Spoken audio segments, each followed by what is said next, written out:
ભાવિ ભક્તો અને વ્રત કરનારને જય દશામાં. મિત્રો, કર્ણાવતી નગરીનો રાજા કર્ણદેવ ખૂબ જ અહંકારી અને વિલાસી હતો. તેના અભિમાન અને ભોગ વિલાસનો કોઈ પાર ન હતો અને તેને કમલાવતી નામની ગુણવાન અને ચારિત્રવાન રાણી હતી. અને તે જેટલી આસ્તિક હતી એટલો જ કર્ણદેવ નાસ્તિક હતો. અને રાણી કમલાવતી કર્ણદેવને ઘણીવાર સમજાવતી કે હે નાથ, આ અભિમાન એ સારી વસ્તુ નથી અને માણસે ધર્મના કાર્યોમાં પણ ધ્યાન આપવું જોઈએ હો. અને સુખ વૈભવ તો આજે છે અને કાલે નથી. પરંતુ રાજા તો રાણીની આ વાત સાંભળી અને એની વાત માનવાને બદલે તે વધારે ગુસ્સામાં ભરાઈ ગયો અને તે સુરા અને સુંદરીના કેફમાં મસ્ત રહેવા લાગ્યો. અને ત્યારે કંટાળી અને નિરાશ થયેલી આજે આ રાણી મહેલના ઝરૂખા ઉપર ઊભી છે અને ત્યારે તેની નજર સામેથી વહેતી નદી બાજુ પડી અને નદીના કાંઠે કેટલીક સ્ત્રીઓ ભેગી મળી અને કાંઈક વ્રત કરી રહી હતી. તેથી આ રાણીએ તેની દાસીને બોલાવી અને કહે છે કે દાસી, તું અત્યારે જ જા અને સામે પેલી જે સ્ત્રીઓ ભેગી મળી અને શું કરી રહી છે અને કયું વ્રત કરી રહી છે એ તું જાણી લાવ.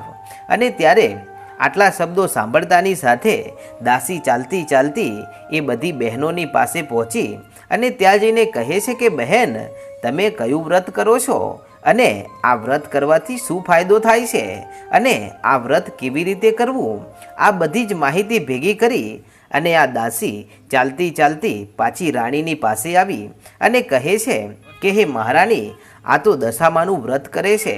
ત્યારે રાણી કહે છે કે દશામાનું વ્રત કેવી રીતે કરાય? ત્યારે દાસી બોલી કે સૂતરના 10 તાંતણા લઈ અને તેને કંકુથી રંગવાના અને દોરાને 10 ગાંઠો વાળી અને દશામાની મૂર્તિ બનાવી અને તેની 10 દિવસ પૂજા કરવી અને 10 દિવસ માતાજીના નકોડા ઉપવાસ કરવા અને 10મા દિવસે માતાજીની સાંઢણીને પાણીમાં પધરાવી દેવી. આમ આ બધી જ વિગતવાર વિધિ આ દાસીએ રાણીને કહી. ત્યાં તો રાણી કહેવા લાગી કે દાસી, હું પણ દશામાનું વ્રત કરવા માંગુ છું અને આજે જ હું મહારાજને જણાવીશ. અને આમ ધાર્મિક સ્વભાવવાળી આ રાણી મહારાજની પાસે હરખાતી પહોંચી અને જઈને કહેવા લાગી કે મહારાજ, હું દશામાનું વ્રત કરવા માંગુ છું, મને મંજૂરી આપો. અને ત્યારે રાણીના આટલા શબ્દો સાંભળતાની સાથે જ કર્ણદેવ ગુસ્સામાં આવી ગયો અને તે કહેવા લાગ્યો કે હે રાણી, આ વ્રત બધું ધતિંગ કહેવાય અને આપણા રાજ્યમાં ક્યાં કોઈ વાતની ખોટ છે કે તારે વ્રત કરીને એ ખોટ પૂરી કરવી છે? આપણી પાસે બધું જ છે, ધન, દોલત, કીર્તિ, સુખ, સાહેબી અને સંતતિ. તો પછી આ વ્રત કરવાની તારે શી જરૂર છે? અને હું આવા વ્રતમાં અને દશામાને માનતો નથી. આવા વ્રત કરવાની કોઈ જરૂર નથી અને મારા મહેલમાં આવું કોઈ જ વ્રત ના થવું જોઈએ. અને આમ જ્યારે રાજાના આટલા શબ્દો સાંભળી અને રાણી તો ત્યાં રડવા લાગી. પરંતુ દશામાં પોતાના વ્રતનું આવું અપમાન થતું જોઈ અને તેમને ભારે ગુસ્સો આવી જાય છે. અને પછી તો ગુસ્સે ભરાયેલા માતાજી કે આ અભિમાની રાજાને પાઠ ભણાવવાનું નક્કી કરે છે. અને આમ કરતાં કરતાં 2 દિવસ વીત્યા અને બીજા જ દિવસે પાડોશી દેશનો રાજા લશ્કર લઈ અને આ કર્ણાવતી નગરી ઉપર ચડાઈ કરે છે. અને આમ ઓચિંતું યુદ્ધ શરૂ થઈ જાય છે. તેથી કર્ણદેવ કે તેમની પૂરી તૈયારી કરી ના શક્યા અને લડતા લડતા તેઓ પોતાની કર્ણાવતી નગરી હારી જાય છે. અને પછી તો તેઓ પોતાનો જીવ બચાવવા માટે ગુપ્ત માર્ગે થઈ અને પોતાના બંને કુંવરોને લઈ અને રાજા રાણી ભાગી જાય છે. અને પછી તો તેઓ ચાલતા ચાલતા એક ઘનઘોર જંગલ જેવા વિસ્તારમાં પહોંચે છે અને ત્યાં બેસી અને રાણી રડે છે અને રડતા રડતા એટલું કહે છે કે રાજન, તમે મને દશામાનું વ્રત કરવાની ના પાડીને એટલે જ આ દશામાનો કોપ આપણી ઉપર ઉતર્યો છે. અને ત્યાં તો રાજાને દશામાનું નામ સાંભળી અને ફરી ગુસ્સો આવ્યો અને પછી તો રાજાએ રાણીને મારી અને કહેવા લાગ્યો કે આજ પછી દશામાનું નામ તું મારી સામે લેતી નહીં. અને આમ આટલું કહી અને ત્યાંથી ફરી આગળ ચાલ્યા. અને આમ ભૂખ, તરસ અને તાપને વેઠતા વેઠતા તેઓ એક વાડીએ પહોંચ્યા અને વાડીએ સુંદર છાયડા હતા, તેથી ત્યાં પોતાનો થાક ઉતારવા માટે ત્યાં છાયડામાં બેઠા અને ત્યાં તો થોડી જ વારમાં વાડીના બધા ફૂલ અને ઝાડ કરમાઈ ગયા. અને પછી તો ત્યાં વાડીનો માલિક આવે છે અને આવીને જુએ છે તો બધા જ ફળ ફૂલને ઝાડ સુકાઈ ગયા છે અને તેની નજર આ રાજા રાણી અને આ કુંવરો ઉપર પડી. ત્યાં તો તેણે ત્યાં આવીને કહ્યું કે આ અકર્મીઓના લીધે જ અહીંયા મારી વાડી કેટલી ફળ ફૂલથી ફૂલેલી હતી અને આ અકર્મીઓનો પગ પડતાની સાથે બધું સુકાઈ ગયું. આમ કહીને ધક્કા મારી મારી અને એમને ત્યાંથી કાઢી મૂક્યા. ત્યાં તો ફરી રાણી રડતા રડતા આગળ વધે છે અને બળબળતા તાપમાં એમના પગ બળી રહ્યા છે. તો પણ આવો તાપ વેઠતા વેઠતા તેઓ આગળ ચાલે છે અને હવે તરસના કારણે તેમનો જીવ ચાલ્યો જાય એમ થઈ રહ્યું છે. બંને કુંવરો પણ પાણી પાણી કરી રહ્યા છે અને આમ ચાલતા ચાલતા દૂરથી એક વાવ દેખાણી અને ત્યારે રાજા રાણી અને આ બંને કુંવરો એ વાવની પાસે પહોંચે છે અને ત્યાં જઈ અને જુએ છે તો વાવમાં ઘણું બધું પાણી છે. તેથી પાણી જોતાં જ બંને કુંવરો ત્યાંથી ઝડપથી એ વાવના પગથિયા ઉતરી અને પાણીમાં જેવું પાણી પીવા જાય છે એની સાથે જ બંને કુંવરો પાણીમાં અદૃશ્ય થઈ ગયા. અને આ દ્રશ્ય જોતાની સાથે જ રાણી ત્યાં રાડ પાડીને રડવા લાગી અને તેનો આવો વિલાપ કરતા જોઈને રાજન કહેવા લાગ્યો કે રાણી હવે ચૂપ થઈ જા અને જેણે આપણને જે દીકરા દીધા હતા ને એણે જ પાછા લઈ લીધા છે અને આજે મને ઘણો પછતાવો થાય છે કે આ બધું મેં દશામાના વ્રતનું અપમાન કર્યું છે ને એટલે જ થઈ રહ્યું છે. નહીતર આવું આપણી સાથે ના થાય. આમ અચાનક વાડી સુકાઈ જાય, આપણા દીકરા આપણી હાથમાંથી આમ પાણીમાં અદૃશ્ય થઈ ગયા. આ બધું મારા કારણે જ થયું છે. મેં દશામાનું અપમાન કર્યું છે. આમ હવે રાજા પછતાવા લાગ્યો અને ત્યાંથી આગળ ચાલવા લાગ્યા. ત્યાં તો રાજા રાણી ચાલતા ચાલતા એક ગામમાં પહોંચે છે અને ત્યાં તો રાજા હરખમાં આવીને કહેવા લાગ્યો કે આ તો મારી બહેનનું ગામ છે. અને પછી તેણે ત્યાં ગામના પાદરે એક ભાઈને કહ્યું કે ભાઈ જાઓ તમારી રાણીને કહેજો કે તમારો ભાઈ આવ્યો છે અને તે અહીંયા બેઠો છે, એને લેવા આવે. ત્યારે એ ભાઈ જઈ અને કહે છે કે તમારો કોઈ ભાઈ આવ્યો છે. ત્યારે એ બહેન કહે છે કે મારો ભાઈ આમ ચાલતો ના આવે, એનો રંગરૂપ અને દેખાવ કેવો છે. ત્યારે પેલો ભાઈ કહે છે કે કોઈક ભિખારી જેવો છે અને એમના તૂટેલા હાલ છે અને કેટલાય દિવસથી નાયા ધોયા વગરના હોય એવું લાગે છે.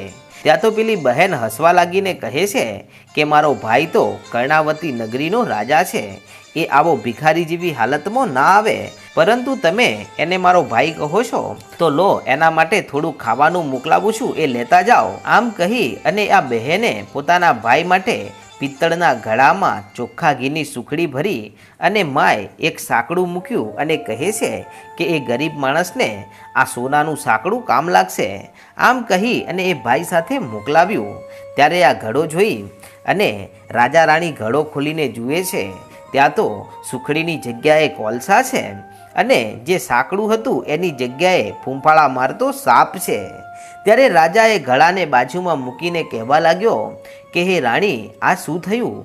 શું ખરેખર મારી બહેને મારા માટે આવું મોકલાવ્યું હશે? ત્યારે રાણી કહે છે કે ના રાજન, આ બધું તમારી બહેનનો વાંક નથી, પરંતુ આ તો માતા દશામાનો કોપ છે અને એટલા માટે તો આપણે ભૂખ તરસથી આમ તરફડિયા મારી રહ્યા છીએ. અને પછી તો રાજાએ ત્યાં ઊંડો ખાડો ખોદ્યો અને એ ઘડાને ત્યાં જ એક ઝાડની નીચે દાટી દીધો અને પછી તેઓ બંને આગળ ચાલ્યા. ત્યાં તો આગળ ચાલતા ચાલતા એક નદી આવી અને ત્યાં નદીની બાજુમાં એક ખેડૂત વાદળું બનાવી અને તેમાં સરસ મજાના પાક પકવ્યા છે અને મોટા મોટા ચીભડા અંદર ઊભા છે. ત્યારે એ ચીભડાને જોતાની સાથે જ રાણી કહેવા લાગી કે ભાઈ, કેટલાય દિવસથી ભૂખ્યા છીએ, કાંઈ ખાધું નથી, એકાદ ચીભડું આપીશ. ત્યારે એ ખેડૂત ખૂબ જ દયાળુ હતો. એણે એક મોટું ચીભડું તોડી અને રાણીને આપ્યું કે લ્યો, તમે આરામથી ખાઓ. ત્યારે રાજા કહે છે કે રાણી, આગળ જઈ અને છાયડામાં ક્યાંક સારી જગ્યા મળે ત્યાં બેસીને ખાઈએ. આમ કહી અને રાણીએ એ ચીભડાને સાડીના છેડામાં બાંધ્યું અને ત્યાંથી આગળ ચાલ્યા. ત્યાં તો પાછળ ઘોડાના ડાબલાનો અવાજ સંભળાણો અને પાછું ફરીને જુએ છે તો રસ્તામાં કેટલાક રાજાના સિપાહીઓ ત્યાં આવે છે અને આવીને કહે છે કે અમારા રાજાનો કુંવર રાત્રે રિસાઈને ક્યાંક ચાલ્યો ગયો છે, તમે એને ક્યાંય જોયો હતો ખરા? ત્યારે રાણી ના પાડે છે, પરંતુ પેલો સિપાઈ નીચે ઉતરીને કહે છે કે આ તમે શું સંતાડો છો? આમ કહીને જ્યારે રાણીએ એ સાડીનો છેડો હટાવ્યો ત્યાં તો એ ચીભડાની જગ્યાએ કુંવરનું માથું હતું અને આમ કુંવરનું માથું જોતાની સાથે જ સિપાઈઓ કમકમાટી ભરી ગયા અને કહેવા લાગ્યા કે આ તો આપણા રાજકુમારના દુશ્મનો છે, આમણે એની હત્યા કરી છે અને આ માથું લઈને ક્યાં જઈ રહ્યા હતા? ચાલો આપણે રાજ દરબારમાં મહારાજની સમક્ષ આમને હાજર કરીએ. અને પછી તો રાજ દરબારમાં મસ્તક સાથે એમને હાજર કરવામાં આવ્યા. ત્યારે ગુસ્સામાં ભરાયેલો રાજા તેમને જેલમાં પૂરી દે છે અને કહે છે કે અત્યારે આમને જેલમાં પૂરી દો અને આમની 7 પેઢી યાદ રાખે ને એવું દર્દનાક મોત હું એમને આપીશ. આમ કહી અને આ રાજા રાણીને જેલમાં પૂરી દીધા. અને હવે જેલમાં આજની રાતે આ રાજા દિવાલે માથું પછાડવા લાગ્યો. ત્યારે રાણી કહે છે કે મહારાજ શું કરો છો અને તમે ગાંડા થયા છો કે શું?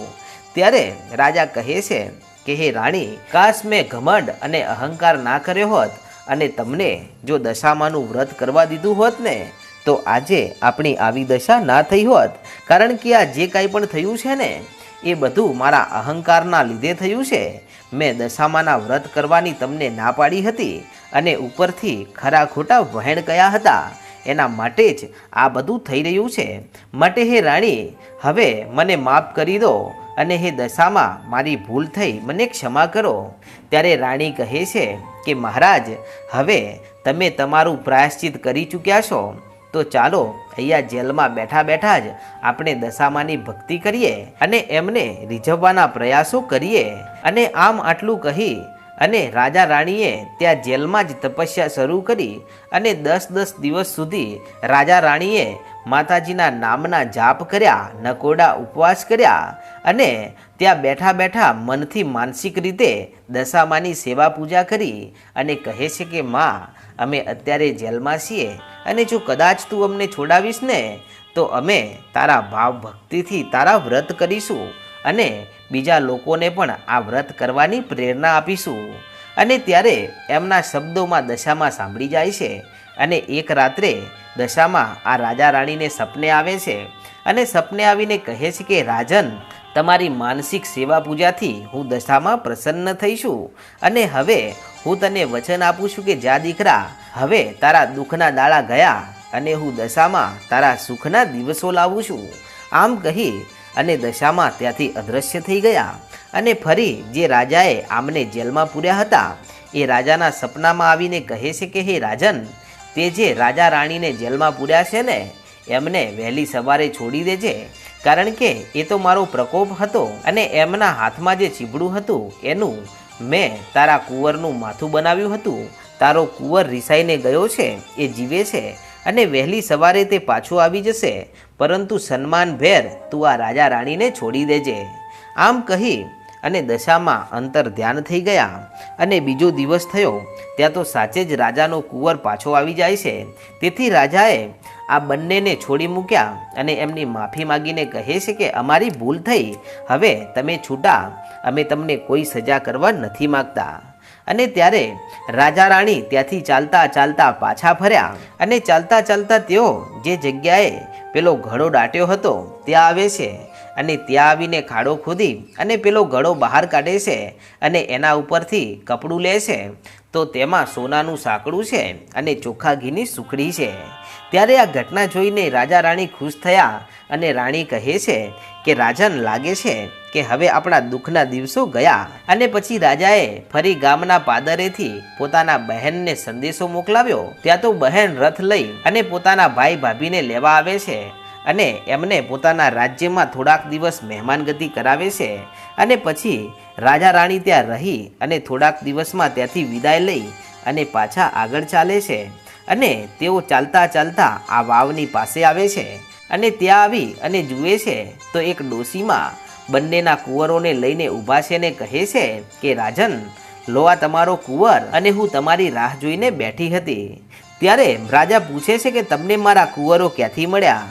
ત્યાં તો દશામાં આ બંનેને પોતાનું વિકરાળ સ્વરૂપ દેખાડીને કહે છે કે હે રાજન, તે મારી ભક્તિ કરી છે અને તારી ભક્તિએ પ્રસન્ન થઈ હું તારા ઉપરથી દુઃખના વાદળો હટાવું છું. અને ત્યાં તો રાજા કગરી પડે છે ને કહે છે કે માડી, અમારી ભૂલ થઈ ગઈ, હવે અમને માફ કરી દેજો અને અમારા પરિવાર ઉપર સદાય અમી દ્રષ્ટિ રાખજો. ત્યારે માં દશામાં કહે છે કે હે રાજન, મારું દશામાનું જે વ્રત કરશે ને એના ઉપર સદાયને માટે મારી અમી દ્રષ્ટિ રહેશે અને સંસારનો માનવી જો મારું અપમાન કરશે તો તે મારા ક્રોધનો ભોગ બનશે. અને હે રાજન, જ્યાં હું તને કહું છું કે તું હવે તારા રાજ્ય ઉપર ફરી ચડાઈ કરજે, તારું રાજ્ય તને પાછું મળશે. આમ કહી અને દશામાં અંતર ધ્યાન થઈ ગયા અને પછી દશામાના આશીર્વાદ લઈ અને પ્રજાનો સાથ લઈ અને રાજા પોતાના રાજ્ય ઉપર જે હક જમાવીને બેઠેલો જે દુશ્મન રાજા હતો તેના ઉપર ફરી ચડાઈ કરે છે અને પ્રજાનો સાથ લઈ અને કરેલા યુદ્ધ દરમિયાન રાજા જીતી જાય છે અને પાછો તેના કર્ણાવતી નગરીને પ્રાપ્ત કરે છે. અને પછી તેની નગરીમાં રાજા દશામાનું મંદિર બંધાવે છે અને સૌ કોઈને વ્રત કરવા માટે પ્રેરિત કરે છે. તો મિત્રો, વ્રત કરનાર, વાર્તા લખનાર, વાર્તા વાંચનાર અને વાર્તા સાંભળનાર સર્વેની દશામાં દશા સુધારજો અને સર્વેને જય દશામાં.